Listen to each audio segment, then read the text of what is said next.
518. L'un des plus influents officiers de Byzance est élu empereur dans des circonstances floues. Justin Ier. Dans la foulée, il adopte son neveu pour en faire son successeur, un certain Flavius Petrus Sabatius Justinianus, qu'on connaît mieux sous le nom de Justinien. Celui-ci connaît alors une ascension politique fulgurante. Lorsque son oncle prend le pouvoir, il sert dans la garde impériale, mais est rapidement nommé officier en seconde celle-ci, ce qui lui permet de siéger au conseil restreint du souverain. 2 ans plus tard, son oncle le nomme commandant en chef des troupes de la capitale, alors même qu'il n'a jamais mené une armée au combat. Son ascension se poursuit par la suite.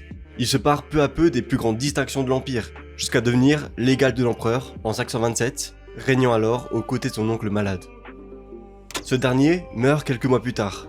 Justinien, âgé de 45 ans, se retrouve enfin seul à la tête de Byzance. Et il est ambitieux. Rapidement, il cherche à réformer le foutoir qu'est le droit romain, où des lois de toutes les époques coexistent difficilement. Dès 528, Justinien met en place une commission chargée de faire le tri dans tout ça, ce qui aboutit, 1 an plus tard, à un code de loi simplifié en tout point. C'est le fameux Code Justinien. Révolutionnaire, il met en place un droit civil unique pour tous les citoyens de l'Empire, simplifie l'affranchissement des esclaves, qui obtiennent ainsi les mêmes droits que n'importe qui, et arrête d'ailleurs d'être considérés comme des objets. Interdit aussi aux chefs de famille d'abandonner un membre de celle-ci, et reconnaît aux épouses un droit de succession.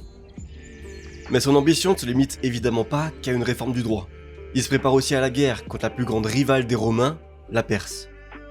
Il nomme alors plusieurs douks pour mener ses conquêtes en Orient, dont un certain Bélisère en Mésopotamie. On reconstruit aussi plusieurs cités détruites par les guerres, comme Palmyre, et installe une ligne de forts le long de la frontière. S'ensuit évidemment quelques conflits locaux avec les Perses, notamment pour le contrôle du royaume de Lazique, dans le Caucase. En 529, des alliés des Perses, les Lakhmides, s'élancent dans un raid dévastateur dans l'Orient romain. Ils s'emparent de plusieurs villes et atteignent même Antioche, qu'ils pillent. Cette fois c'est trop, Justinien nomme Bélisère chef des armées d'Orient et l'envoie conquérir la Perse. Les batailles s'enchaînent jusqu'à Dara, en 530, où 25 000 Byzantins, appuyés par la puissante cavalerie 1, écrasent une armée perse presque 2 fois plus nombreuse. Auréolé de gloire, Bélisère ne parvient cependant pas à poursuivre son avancée. Dès l'année suivante, il subit plusieurs revers jusqu'à, lui aussi, être vaincu par une armée 2 fois moins nombreuse que la sienne. Il est alors rappelé à Constantinople et remplacé par un ancien chef fédéré, peut-être un Hun ou un Go, qui parvient à stabiliser la situation, mais pas à reprendre les offensives. Les Byzantins s'en sortent pas trop mal quand même. La mort de l'empereur perse leur permet de décrocher un armistice vraiment nécessaire. Pourquoi nécessaire ? Parce qu'en plus des revers militaires, le pouvoir de l'empereur vient d'être sérieusement remis en question à la capitale, où il souffre d'une terrible révolte. Et tout ça part d'un conflit entre supporters de courses de chars.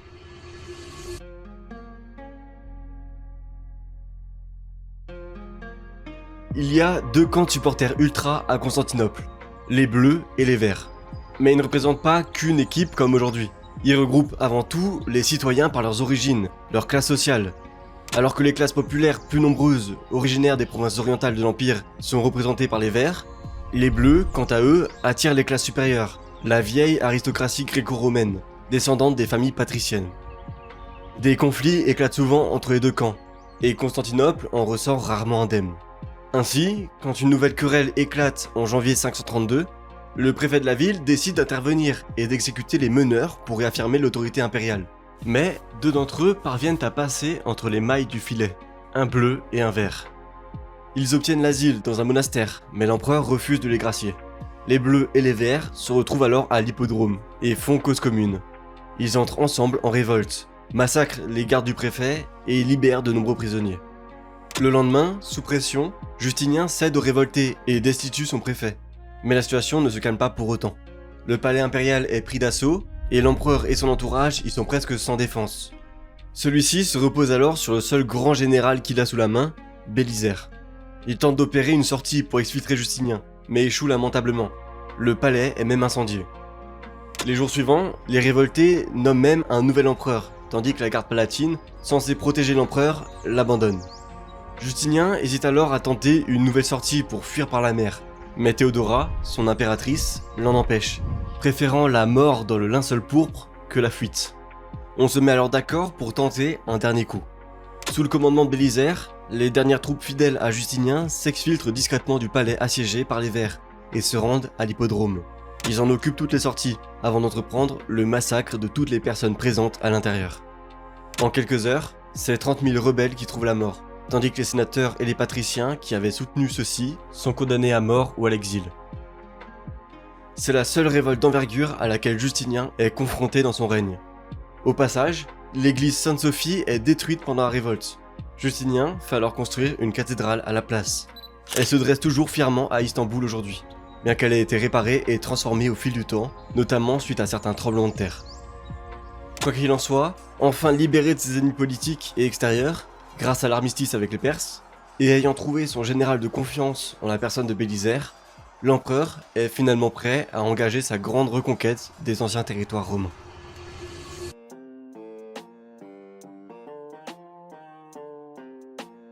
Puisque la conquête de l'Orient est dans une impasse, c'est vers l'Occident que Justinien tourne la tête. Et justement, il y a là un royaume que tout le monde aimerait bien voir tomber, celui des Vandales. À ce moment, ça fait plus d'1 siècle qu'ils sont solidement installés en Afrique du Nord, et qu'ils contrôlent les îles alentours grâce à leur puissante flotte, la plus imposante de l'ouest de la Méditerranée.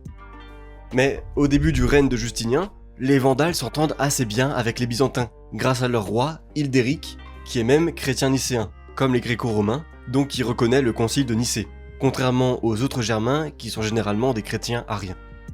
Bref, tout ça pour dire que les Byzantins aiment bien Hildéric. Par contre, ils aiment beaucoup moins son cousin, Gélimer, qui le renverse avec un coup d'état en 530. Celui-ci brise à nouveau les liens avec Constantinople et reprend les persécutions contre les chrétiens nicéens. Justinien a alors son casus belli pour envoyer une armée à l'ouest. Malgré l'opposition du Sénat et de ses principaux généraux, il décide de lancer une expédition par la mer, officiellement pour réintroniser Hildéric. Alors, en 533, Bélisaire s'élance à travers la Méditerranée avec une flotte de 500 navires et une armée de 18 000 hommes. La troupe fait d'abord halte en Sicile, un territoire ostrogoth dont la reine régente apporte son soutien aux Byzantins.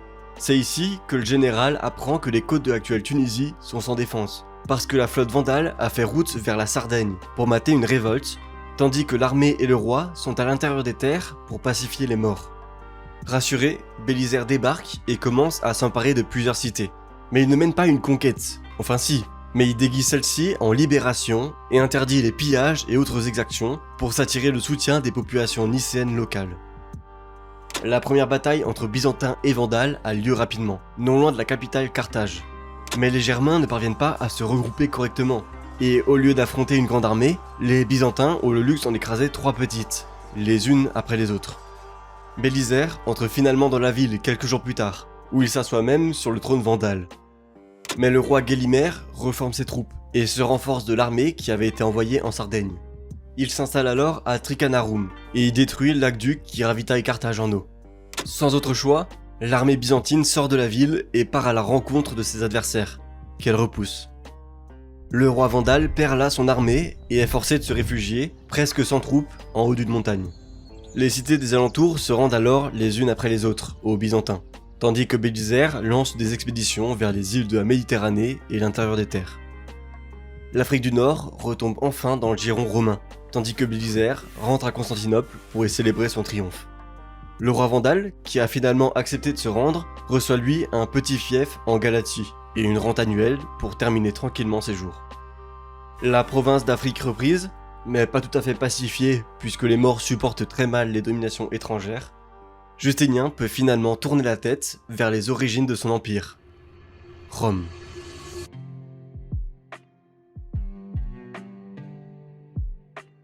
La reconquête de l'Afrique n'était déjà pas une mince affaire, mais alors celle de l'Italie, la situation n'est pas du tout la même. Déjà, c'est les Ostrogoths qui règnent sur la région, mais pas que. Leur royaume s'étend de la Provence jusqu'à la Dalmatie à l'est, et jusqu'à la Sicile au sud. Le territoire est immense, très riche, et parsemé partout de montagnes et de côtes. Les Ostrogoths ne sont pas du tout hostiles envers Byzance. Ils en reconnaissent même symboliquement la suzeraineté, et sont vus comme des fonctionnaires impériaux à Constantinople. Bref, ça la foutrait un peu mal de s'en prendre à eux. Et au-delà de la complexité que ce serait de mener une campagne sur leur territoire, on a du mal à imaginer le Sénat accepter d'octroyer les financements nécessaires à ce projet aventureux. Un événement retourne toutefois la situation. En 535, Amalasunthe, la reine régente des Ostrogoths, qui avait aidé les Byzantins lors de leur conquête de l'Afrique, est exécutée par son neveu Théodate. Justinien a son casus belli. Il faut rétablir un pouvoir légitime et favorable envers Constantinople en Italie. La conquête, qui débute en 535, se partage sur plusieurs fronts. Au nord, en Dalmatie, Justinien envoie Mundus, un ancien chef fédéré, prendre Salone. À l'ouest, il envoie Bélisaire récupérer la Sicile avec 10 000 hommes. L'île tombe rapidement, sans trop de résistance. Le roi ostrogoth, Théodahate, se sachant attaqué sur plusieurs fronts, est convaincu qu'il ne pourra résister et demande la paix, prêt à céder la Sicile et un large tribut annuel à Byzance. Et après le refus de Justinien, il propose même de quitter le pouvoir en échange de grands fiefs en Orient. L'empereur accepte cette proposition, mais pas de chance, entre-temps Mundus est tué à Salone et l'Afrique, base arrière de l'offensive en Sicile, entre en rébellion, ce qui force Bélisaire à mettre en pause sa conquête. Théodahate reprend alors les territoires perdus et cherche des alliés à l'ouest. Il propose notamment aux Francs de l'aider en échange de la Provence. Mais quand Bélisaire débarque en Italie du Sud, le roi ostrogoth évite la confrontation, si bien que Naples finit par tomber sans difficulté. Accusé de lâcheté, Théodahate est finalement destitué et exécuté en 536. Son successeur, Vitiges, essaye de reprendre du terrain.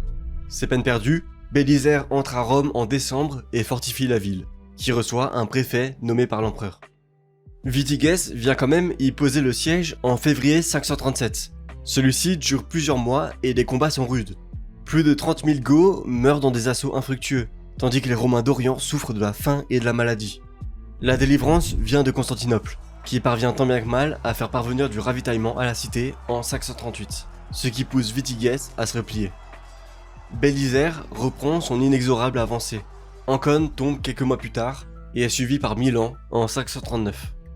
Le général engage alors le siège de la capitale, Ravenne. Les Ostrogoths cherchent à négocier avec lui. Ils lui proposent de devenir roi en échange de sa protection contre l'Empire d'Orient, ce que Bélisaire accepte, entrant ainsi dans Ravenne sans combat, avant d'annoncer qu'il contrôle la ville au nom de Justinien, signant par là même la fin du royaume ostrogoth. Justinien règne à nouveau sur l'Italie, à la tête d'un empire romain presque reconstitué, pour un court moment au moins.